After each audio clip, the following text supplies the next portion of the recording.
In the last 3 matches, Liverpool have conceded at least 2 goals every single match. Now, last game against Newcastle, Newcastle got a red card in the first half. Whole second half with 10 men Newcastle off 2 set pieces. They actually brought it back to 2-2, and if it wasn't for that teenage boy with that brilliance with his last minute winner, Rio, shout out to him. That was a nice little finish from him. Liverpool picked up the 3 points, but Arne Slot came out and said, I'm not too sure if I saw a football match today. It was a set piece after set piece, long throw. My man, Arne Slot, you are playing against a 10-man team. What do you want them to do? All out attack? Do you want them to come out here and try to outplay you with a man less? Sometimes these managers just don't think. But Arne Slot, Newcastle ended up scoring 2 goals off set pieces on you, right? Now, if you have a problem with set pieces and long throws, do you know who you play next? It's Arsenal, mate. You are playing set piece FC, because if you go in the past, starting 3 seasons ago, Arsenal have 13 more set piece goals than you, who are in second. 13 more. You want to go a little bit more recent?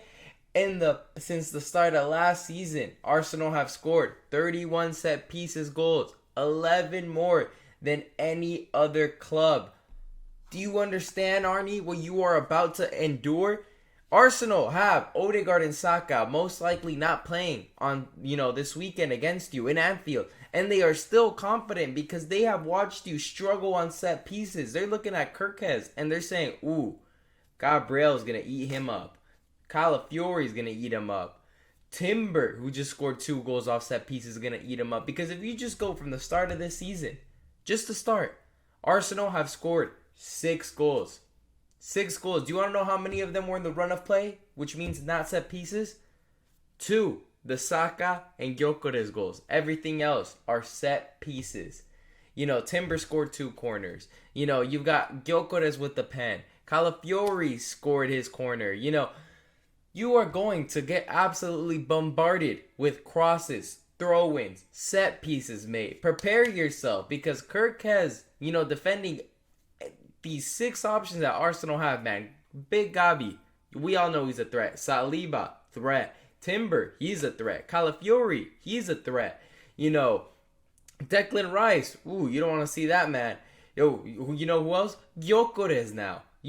This is a recipe for disaster for Liverpool, trying to defend all of those guys, because they can get their head on a corner.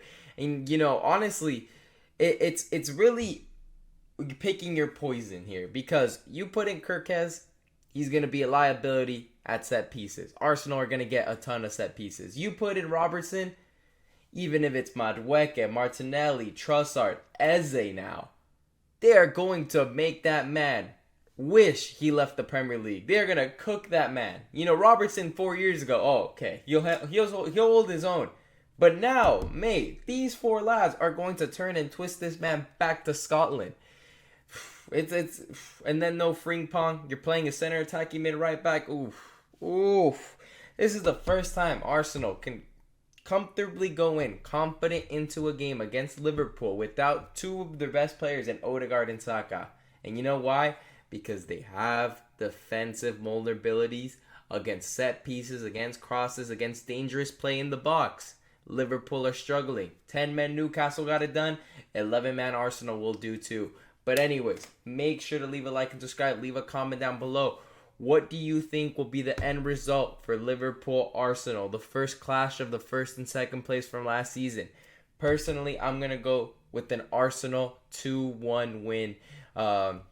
This Liverpool team is great offensively. I don't see them, letting Arsenal get a clean sheet, but they're definitely going to be conceding goals. Even without Saka, even without Ødegaard, they've got Eze, they've got Madueke, Martinelli, Trossard. There are options. Ethan Wijnary, Downman, they are options. But anyways, thank you guys for watching.